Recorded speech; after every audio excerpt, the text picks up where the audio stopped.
Today I'm going to be planting this pear tree. It's in a pot, it's about 1 metre tall. It's a pretty gnarly old thing actually. It's been in the pot for over 10 years apparently. It was gifted to us on the basis that we might be able to put it in the ground and see what happens, rather than live out its days in that pot. So that's quite exciting to see what really will happen. I've dug a hole already, more on that in a minute.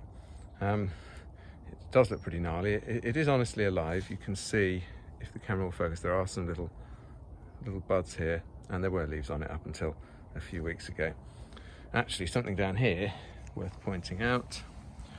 We've got a more vigorous looking shoot here, but actually that's coming from below this nubbly bit here. That's the graft point. We've got a rootstock from another species, and then the pear's been grafted on top. They choose the rootstock to try and often control the rate at which it grows, to perhaps make it a dwarf or other particular size. This is growing from the roots, so this is actually from the rootstock species, not from the pear that we're actually trying to grow. So we're going to be rid of that.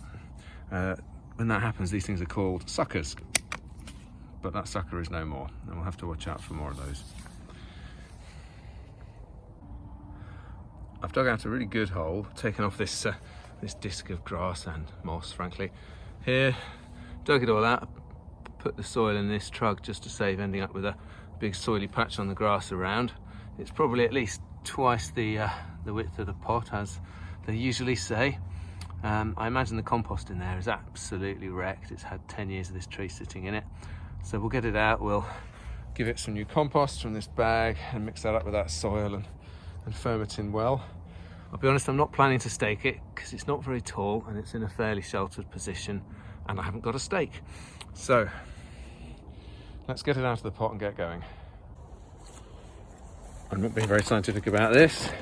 I'm chucking in a handful of compost, or 2 or 3, and then a handful of that soil. I've taken the biggest stones out of the soil. There's another one. They go in this pot. And of course I'll firm that down in a minute. I must say I haven't actually looked up what a pear tree wants or needs, but it's a pear tree, right? It grows in soil. We'll see how that goes. When planting anything with any height at all, it's a good idea to stand up, take a step back, and look around all sides. And often you'll realise that actually you didn't have it straight at all and you need to sort it out. It's only by standing up, stepping back and looking at it from some angles that you can see whether you've got it right. I've made that mistake a few times before. This is looking all right. Let's carry on. And as if by magic, here it is, all planted up.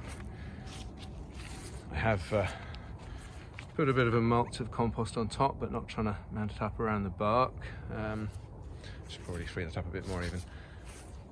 It may not actually turn out to have enough space. It does depend how big a thing it turns out to be, or how big I choose to keep it. We can always move it if necessary, but this was the place we chose. We're going to have the grass growing up long in this area around it, as it did last year.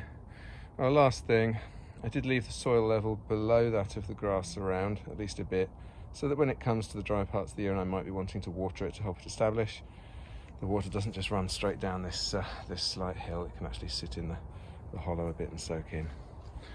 There we go. Maybe I'll let you know how it goes.